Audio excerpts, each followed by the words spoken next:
Today we've been joined by a very special guest. He is the 105th national tennis champion. He also won the bronze medal in the doubles men's tournament in the 2016 South Asian Games that was held in Guwahati, India.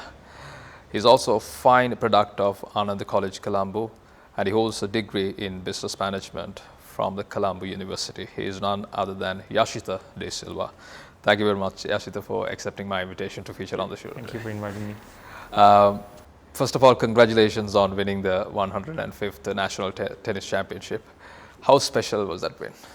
I mean, that was my childhood dream. In simple terms, if I'd say it, it was my childhood dream because from the day I remember entering SLTA, my dream was to win a nationals and put my name among those great legends of our Sri Lankan tennis. So it was very special. Had to work really hard to get to that position because with studies and everything, it was tough to manage it. But I'm glad, and at the end, I was able to win that trophy. Obviously, if you want to repeat it at the 106th National Tennis Championship, does it give you kind of more pressure, or does it excites you more? I think it excites me a lot, but it automatically brings you additional pressure because I will be the defending champion, and there will be a lot of youngsters who will come running after it and fight for it, and for the betterment of Sri Lankan tennis, it's a good news that we have a lot of youngsters who are working really hard, and it will be a very challenging one, but I'm really excited for it. Can you explain me the process that you kind of followed leading up to the 105th tennis championship? If I go 10 years back, even though I had the dream of winning nationals, I never thought that it was kind of only a dream. But in 2016, it was my turning point of my career. That year, I went for a training, 1 month of training in India, and then came back, and I got selected to the Davis Cup team for the first time. I got selected to the South Asian Games team for the first time, and those after getting selected to those tournaments and playing with those players, I realized, hey, I have a chance here to do something, and that's where the dream sort of got activated, and I thought, I have a chance to do it. And after that, it was I had to work hard for it for 4 years. With my degree, especially, it was very tough because the exams and tournaments. After my degree, in December, I realized, if I had to win a nationals, I had to work really hard for it. So I took 2020 completely off, and I thought, I'll commit myself fully into it and be a professional tennis player. Unfortunately, COVID hit us, everyone. I know it was a very sad year for all of us. But I know after that, after a couple of weeks, my coach spoke to me and said, don't give up. We'll work things around, and we'll see how long we'll have to work for it. And after that, so I kept working even in lockdown. I was doing my physicals, I was training, I was completely at it. And then that resulted me the national championship, because I think I was a bit ahead of other guys where preparation and match readiness for the tournament. Obviously, preparation matters. You spoke about the 2016 overseas exposure in India. What is that different type of things that you learned from that experience? The whole process, how athlete should commit himself, working, how the schedules, it was pretty exhausting. I had to train for like 4 sessions a day, and it repeated for like 6 days a week. So, and like that I did for 1 month. So I never experienced something like that before. But this it sort of unlocked my potential, I would say, and it made me think, this is how professional athletes work throughout their career. Even though this 1 month I did, but normally a professional athlete would do it for his complete career. So after coming back, I was kind of a completely changed athlete. I knew if people work like this, if I need to achieve my targets, I also have to go through that. And even before 1 month before nationals, I had 27 days out of the 31 days of that month. I went for physical training. I was playing. I did everything that I was able to do in order to make sure that I can give my 100% in this tournament. You spoke about the regime that you followed in India. Is it contrasting to what you do in Sri Lanka? It was at that time, because I never experienced a complete full-time training program before going there. But then once I came back from that, and I had some Davis Cup training sessions also in Thailand, which helped me a lot. And those things helped me to reorganize my training schedule in Sri Lanka, where we thought playing 3 hours a day is not enough. In India or in Thailand we play for like 7-8 hours a day. So it made me do certain changes to my training schedule, and it made me understand that to achieve something you have to go through that. So that's where the most important thing I believe, because you have to personally understand, okay, you have to go through this process to get a victory. And then I started accepting it and working hard for it. So I think those extra sessions and extra practice physical sessions helped me to get this champion. Based on my understanding for that particular answer that you gave me, in Sri Lanka, usually an athlete would train about 3 hours, and then when you went to India, it's about 8 hours. What is that being the obstacle for us from training, spending more time in terms of training? I think one main thing is you spend 8 to 10 hours in school. I mean, a normal a student would spend 8 to 10 hours in school, and that after that you only have like 5-6 hours to train, and then even to make things worse, you have tuition classes for a student. So those things kind of make it difficult in order to make a full-time or a professional athlete in the future. So I think not to take anything away from school, but if we can have a different program for athletes who are committed to do well in their respective sports, I think that will definitely help these athletes to commit more into the sport. And even tuition classes is tough, you have to do it, but it's tough to do everything at once. So we only have 24 hours a day for a day. So those are the obstacles where I found in India and Thailand, a lot of kids are doing homeschooling, like online schooling. So they have enough and more time to do their practices and gym sessions and everything. So that's kind of a one area I feel Sri Lankans are always behind, because we don't have that full-time athletes. If we can change those small things, I think we have talent. Even in tennis and most of the sports, I think we have talent. It's just we have to figure out a way to mold that talent and get full-time players. So you spoke about an athlete, graduating themselves from the school to the next level. That's what you meant.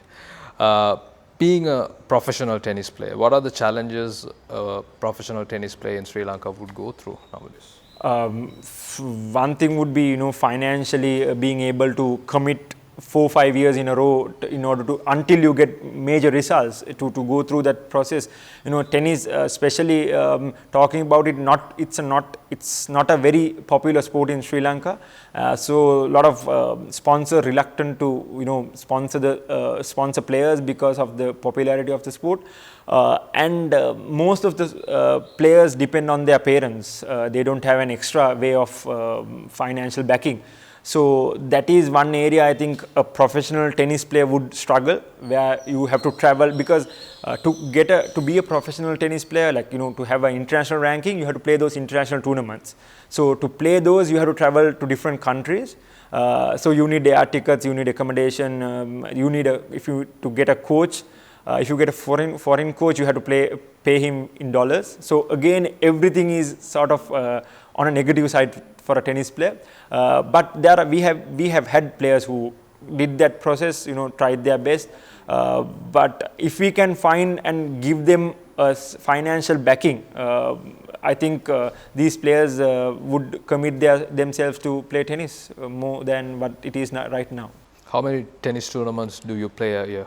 So in the best case scenario, I would say a men's tennis player would get around 8 tournaments a year, best case scenario. And if you are to win that all 8 tournaments, you can earn around 800,000, best case scenario.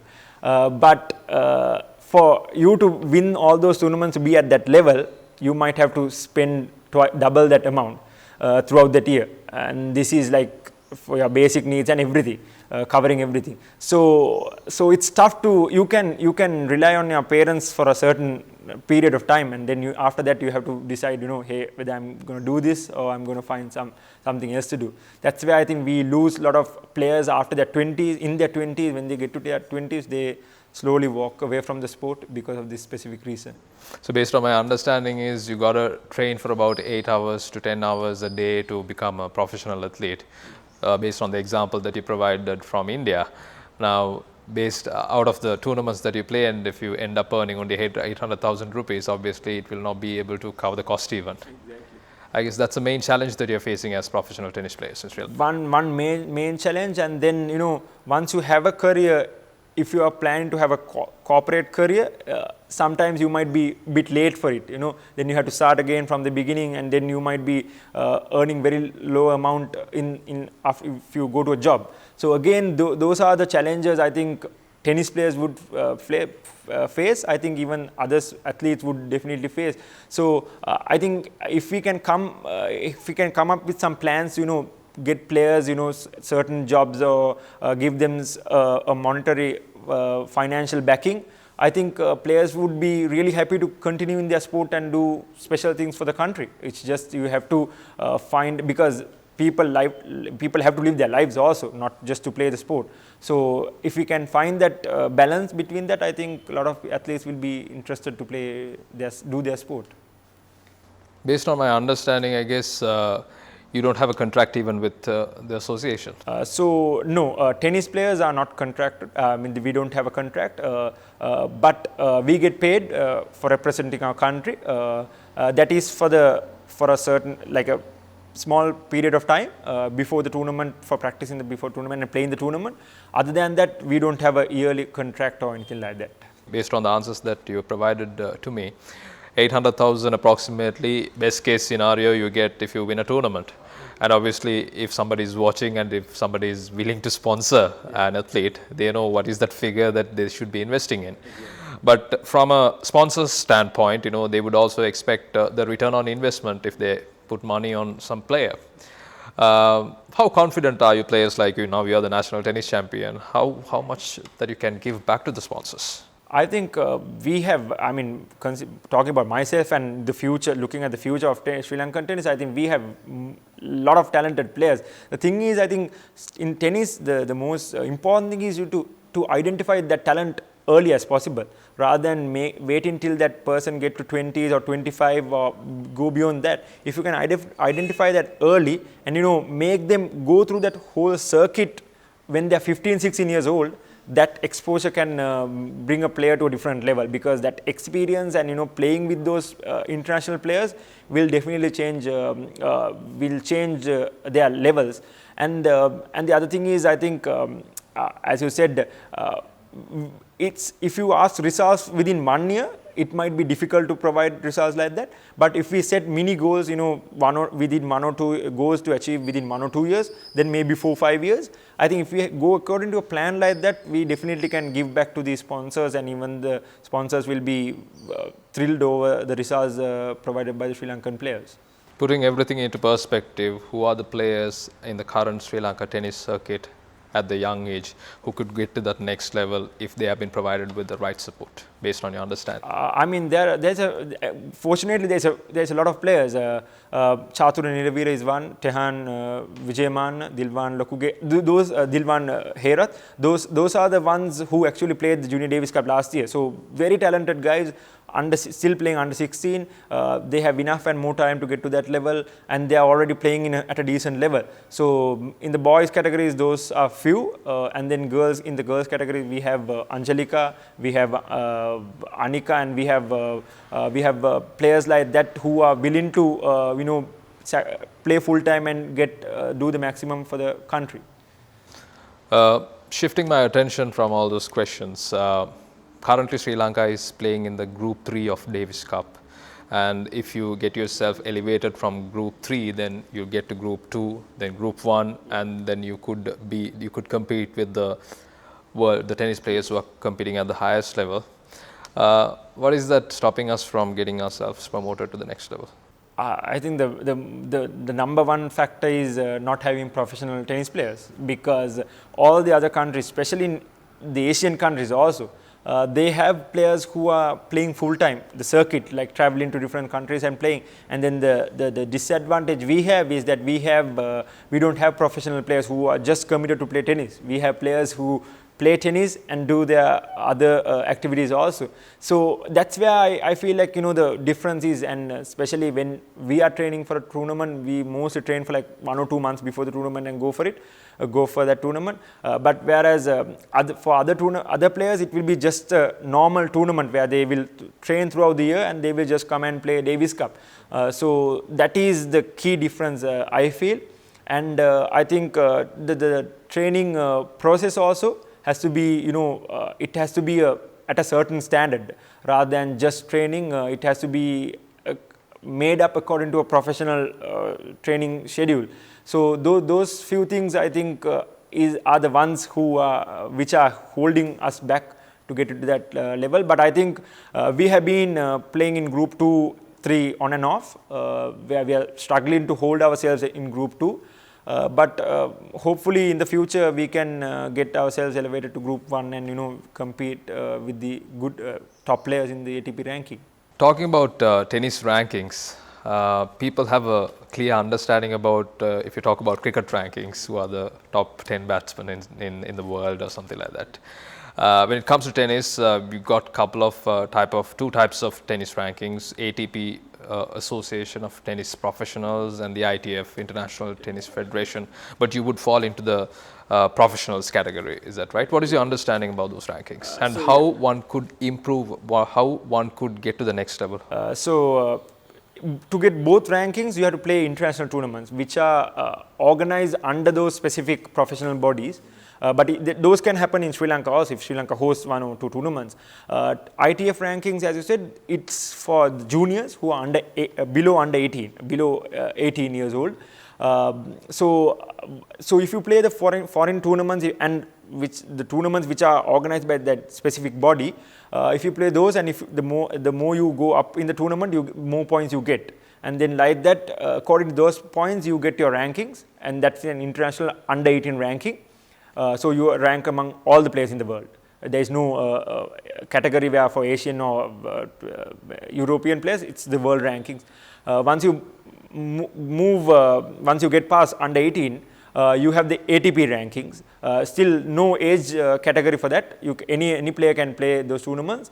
Again, to get that ranking, you have to play the foreign tournaments. Foreign in the sense, the tournaments which are organized under the ATP body. Professional body. How many tournaments have you played? I have played around 5-6 tournaments, not a lot, but around 5-6 tournaments. So those tournaments, if Sri Lanka to host those tournaments, we can host them. But then again, those tournaments happen in different countries. So in order to get ranking points, you have to travel around the world and play those tournaments. So to get into that ranking, get into that tournaments, your national ranking can be helpful. But after that, it all depends on how you play, and it's an individual ranking, how you play those tournaments. Again, if you move up on those tournaments, you get more points. And then there is in that ATP tournament, tournaments are categorized as futures, challengers, ATP 250, ATP 500, then 1000, and then we have the Grand Slam tournaments, which are the most popular ones. So that's how you move forward. But in order to play the top ones, you need to have a certain ranking to get into those tournaments. I heard that you started basketball and then you had to choose between basketball and tennis. Talk to me about the story. I was schooling at Ananda College, and so I started when I was in grade 1. So I have an elder brother who is 3 years elder to me. He started first. I sort of followed him. And then I got into basketball also. I was very interested in it. When I was doing both, my coach, I got an injury in my knee. And then my coach and my brother told me, my school coach Anupa Mattemagoda, and my brother told me, you can't do both because you might get injured and make things serious. So better to sacrifice one thing, and you seem to be good at tennis, let's focus in tennis. And that's where, when I was around 13, 14, and that's where everything completely changed.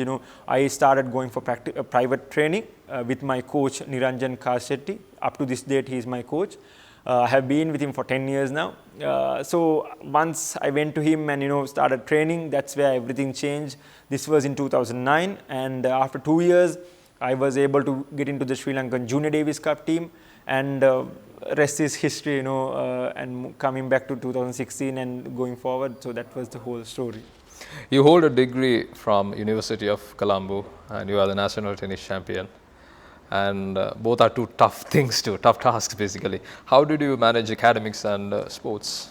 The most important thing was to manage both very well, because the advice that my mother used to always give me is that in order to achieve something, you don't have to sacrifice the other. So I always kept that in my mind. She always made me think that studies is a must for an athlete, and then if you are doing your studies, it's better to do sports also. So this was it has been always like that.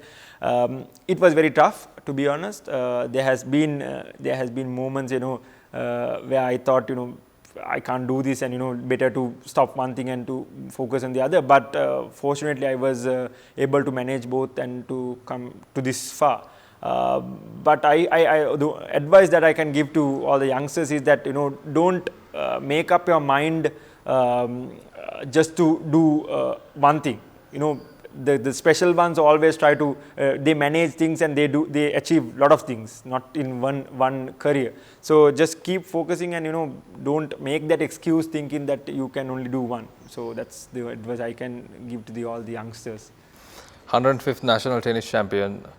How did you handle pressure? It's not easy, as I say, you are the 105th national tennis champion. A lot of hard work must have gone into becoming one. Yeah, especially this year, because a lot of youngsters were knocking on the doors. They were always there, especially previous tournament also. I had one guy taking me to 2 long sets. So I knew coming into this tournament, I knew I have to give my fullest in everything, physically or in my tennis side also. But I was sort of nervous throughout the whole tournament, because I had to perform well, because once you get higher the rankings, the expectations are more, and everybody is watching you and they are expecting you to do well. But I knew if I manage things around, and if I play my 100%, I should be able to overcome these guys, because I have been training. I always I believed in my training process, where if I have practiced well for a tournament, I am very confident in that. So going into that, I had to play few juniors before getting to the finals. I managed them fairly well, and coming into the finals, I knew if I had to win this championship this time, I had to go through Sharma, and we all know he's a terrific player. He has done so many things for Sri Lankan tennis. So I'm happy in a way that I got to be the defending champion and win this tournament, and where I was able to do it. But yeah, it was not an easy task. Obviously, preparation is what matters, I guess, based on my understanding. You won't have pressure if you are prepared well, when it goes to the bigger stage. Talking about Shamal Dissanayake, he has done wonders for Sri Lanka tennis. How tough of an opponent was he?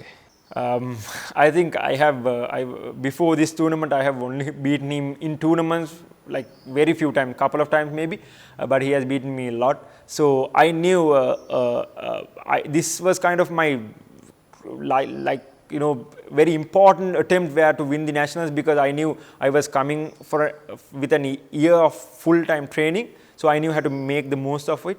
Going into the match also, I knew he's an opponent who will not give up easily, and who will not,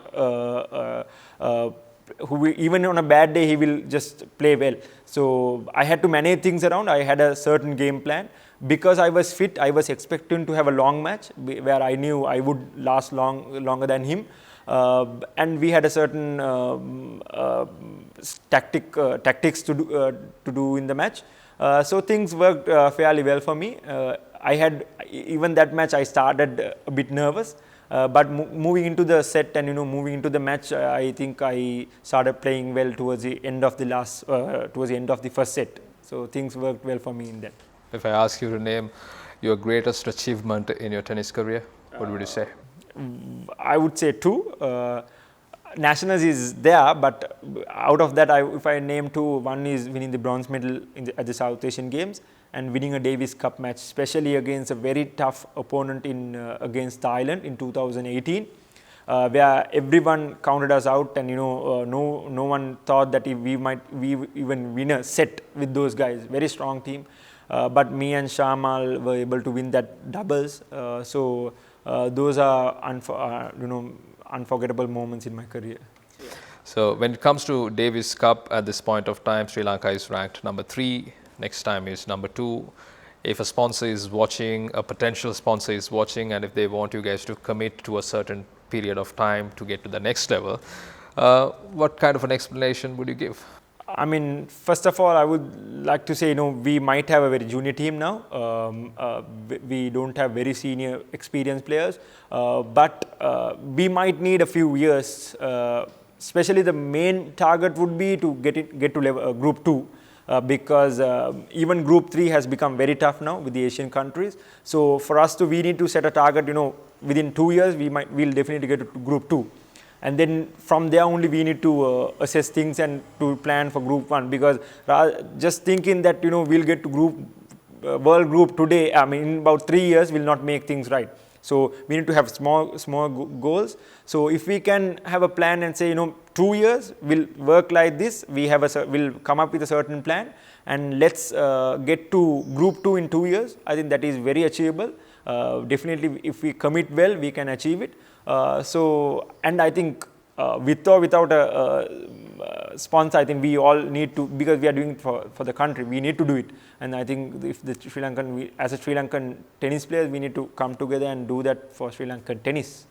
And obviously there's a time involvement as well. You got to commit for about 8 to 9 hours, which means that you have to live tennis, forever until the time that you reach your destination. Exactly. Because without that commitment, if we just go to a tournament and if everyone expects results from the players, I think that is something unfair on the players. Because if you don't allow them to train, and if you don't have a certain plan for them, and the moment you go, the players go to a tournament, if the outsiders are expecting results from them, that's not fair on the players. So the process has to be there, and patience definitely has to be there, because every player's career is a process. You have to. It doesn't happen overnight. So if the association and the others can give them the necessary freedom to play and give them the proper backing to play for a certain amount of period of time, I think players will definitely provide results. You brought up a lot of good points in terms of why we are lagging in terms of tennis in Sri Lanka compared to the world powers. It's just the training regime, the amount of time an athlete in Sri Lanka spends time in terms of tennis. You spoke about you train for about 3 hours, others do for about 8 hours. That explains what it is, and the reason why is you are not getting enough of financial backing for you to commit yourself for about 8 hours, and it's a totally understandable point. Talking about your future aspirations, Yashitha, now you hold a degree from the University of Colombo, you are the national tennis champion, and the expectations are obviously high from an interviewer's standpoint as well. What do you want to do next? What about you? So for me, I'm planning to commit myself for Davis Cup and to give my fullest there, and because I feel like that is my responsibility as a Sri Lankan tennis player to do well for our country. That is definitely there, and to, as I earlier mentioned, get Sri Lanka to Group 2 and look forward from there. And on my personal side, I would say I just started working at MAS.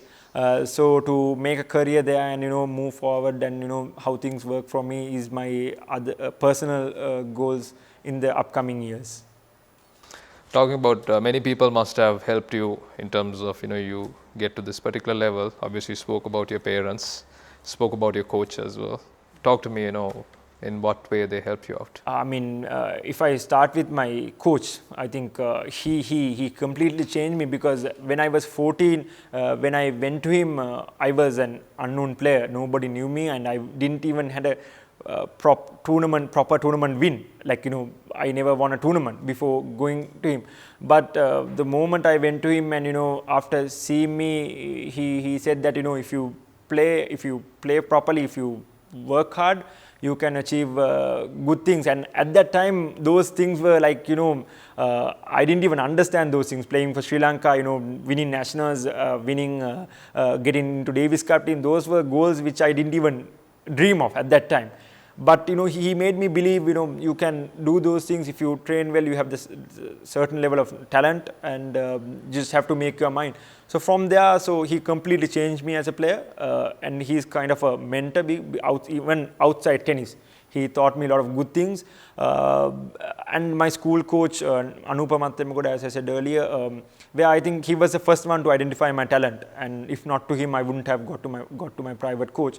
So that, and coming back, my parents definitely they helped me a lot. They gave me the necessary freedom to travel and play. They gave me the financial backing. Up to this date, they are just giving it. They are providing it without any doubt, without any objections. And my brother, whenever he is needed, he was always there, guiding me and always keeping me on track. And our maid who has always helped us for 25 years, Sumana, who is with us. And so those people, as I always say, for an athlete to be successful, there is a team behind him. A single person can't do everything. So those were that, and especially I used to practice at 5:30 in the morning. This happened for like 10 years now. So my parents had to wake up. My mother has to wake up, my maid has to wake up. So they had to prepare breakfast, everything. So it's a long process, and they were patient enough to for me to get results. And so those are the people have always been there. And my physical coach, Jali Yasaratna, because I was a very thin and a weak boy when I finished schooling. So he made me go through these gym sessions, fitness sessions and everything. And the good thing was they never gave up on me. Even there was a period where my levels used to go down. I was not performing well, but they never gave up on me. And they always said, just believe in the process and work hard, you will get results. So those are people definitely needs applause, because they did their fullest to make me a champion. Obviously, all the sacrifices and all the efforts, expectations kept on yourself have been paid off, I guess, after you won the 105th National Tennis Championship. So thank you very much, Yashitha, for accepting my invitation to feature on the show today. It was an insightful interview, and I hope that the dream of elevating Sri Lanka to the next level from Group 3 to Group 2 come true in the future as well. So thank you very much one more time. Thank you very much for having me and for giving me this opportunity. Thank you.